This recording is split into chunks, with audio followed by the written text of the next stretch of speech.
Good evening, visitors. Welcome to the Australian War Memorial's last post ceremony. My name is Chris Weidenbar, and joining us today from the Australian Army is Corporal Jeanette McNeely.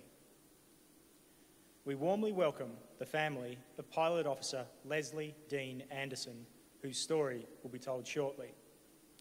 We are honoured to acknowledge Her Excellency, the Honourable Dame Annette King, New Zealand High Commissioner to Australia, and the accompanying delegation.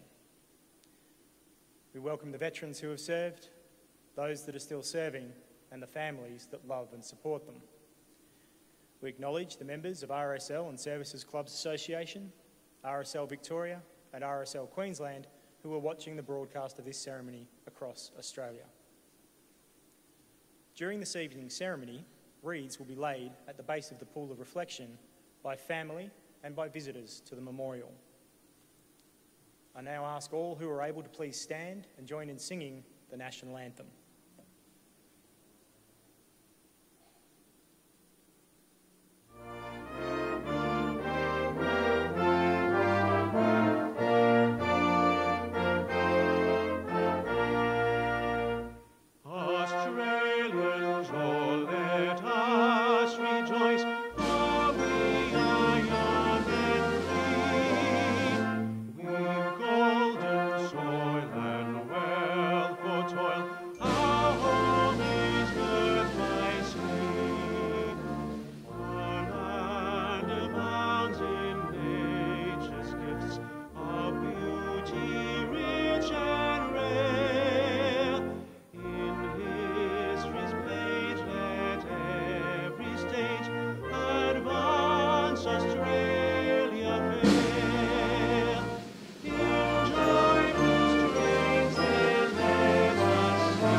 Thank you.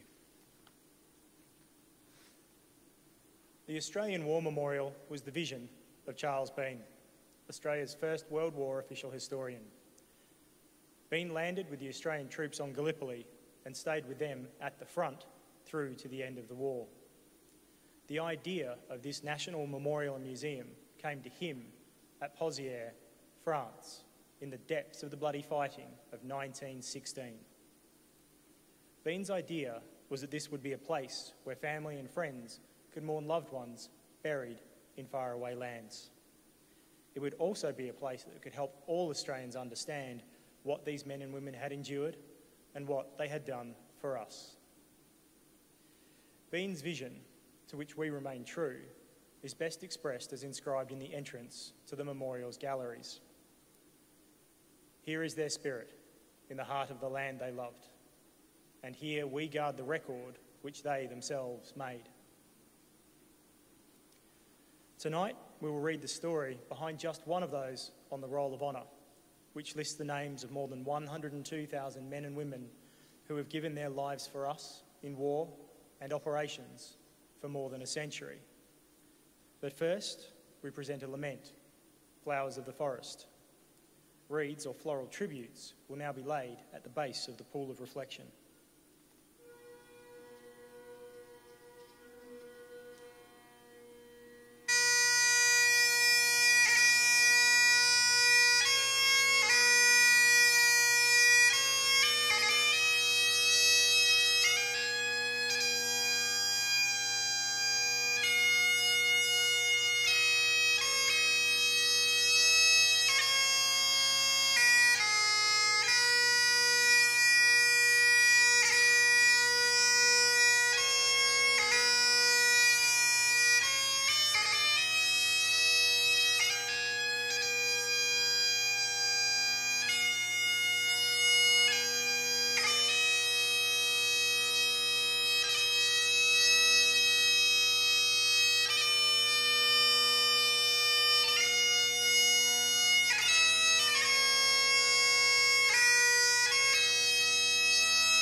Today, we remember and pay tribute to Pilot Officer Leslie Anderson. Leslie Dean Anderson was born on the 26th of February 1923 in Toowoomba, Queensland, to Leslie and Florence Anderson. Growing up, Anderson attended Toowoomba Boys Grammar and was known by the nickname Jock, short for jockey, as his father was a horse trainer and had his son riding from an early age. Before the advent of the Second World War, Anderson worked as a clerk, but according to his family, he had always wanted to be a pilot and joined the Air Cadets as a teenager. On the 16th of August 1941, at the age of 18, Anderson enlisted in the Royal Australian Air Force at Brisbane. He attended initial training school in Bundaberg before embarking at Sydney for overseas service. As part of the Empire Air Training Scheme, Anderson was one of almost 27,500 Royal Australian Air Force pilots, navigators, wireless operators, gunners and engineers who, throughout the course of the war, joined Royal Air Force squadrons or Australian squadrons based in Britain. Arriving in Canada in mid-May 1942, Anderson passed elementary flying training school and air observer school and was awarded his Air Navigator's badge before relocating to Bournemouth, England in early November. In May 1943, Anderson was posted to 466 Squadron of the Royal Australian Air Force based in Yorkshire. This squadron was flying the 4-engined Handley Page Halifax heavy bombers. The following September, he was promoted to pilot officer. On the night of the 28th of January 1944, Anderson was with the navigator in a Halifax taking part in night raids over Germany, with orders to bomb the industrial areas of Berlin. His aircraft failed to return afterwards, and there was no further news of him. Some months later, the International Red Cross Committee provided information that an Australian member of the crew had been captured and was a prisoner of war. Anderson's family did not know whether or not this prisoner was their son until May 1944, when Anderson's name appeared on a German list of the dead. Reports from other surviving crew indicated that as the aircraft approached Berlin, it came under repeated attack from German fighters. On their last attack, the pilot was hit in the forehead and passed out briefly. When he came to, he ordered the crew to bail out. The intercom was cut before anyone could acknowledge, but the emergency light was used to signal that the message had been received. Landing in a number of different places, some in a small field on the outskirts of Berlin, others in the outskirts of the city, the survivors were captured immediately by German manning spotlights. Flight Sergeants Hughes and Balderston, Pilot Officers Last and Coombs, and Sergeant Corsia were captured and held as prisoners of war. Pilot Officer Leslie Anderson, who was known to have successfully bailed out, Flying Officer Clifford Trotman, and Sergeant Roger Nelson were never heard from again. No official records indicate of how they were killed. Leslie Anderson was 20 years old. His body was later identified and buried in the Berlin 1939 to 1945 war cemetery. Many years later, Anderson's younger sister tracked down two of the surviving crew members who told her that Anderson had landed safely on a farm property but was shot by the farmer's wife who was afraid of the enemy. Anderson's mother, Florence, arranged for a memorial headstone to be erected in his memory at Toowoomba Cemetery. His name also appears on the Mother's Memorial at Toowoomba, as well as on honour boards at the church he attended and Toowoomba Boys Grammar School, and on the Freedom Wall at Mount Cootha in Brisbane.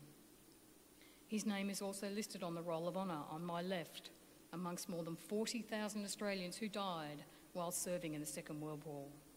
A group photograph is displayed today beside the pool of reflection.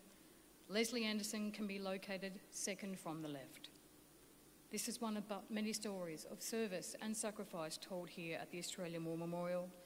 We now remember Pilot Officer Leslie Dean Anderson, who gave his life for us, for our freedoms, and in the hope of a better world.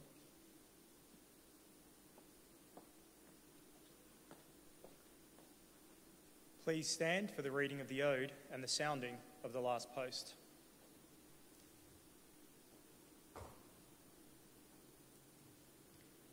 They shall grow not old, as we that are left grow old, Age shall not weary them, nor the years condemn. At the going down of the sun and in the morning, we will remember them. We will remember them.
Lest we forget. Lest we forget.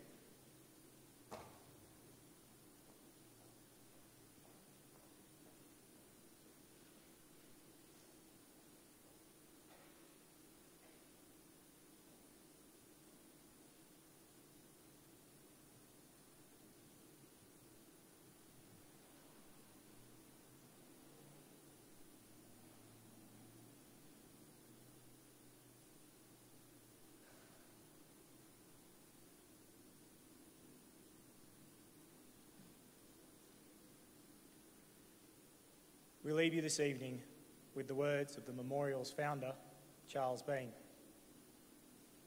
Many a man lying out there at Poziere or in the low scrub at Gallipoli with his poor, tired senses barely working through the fever of his brain has thought in his last moments, well, it's over.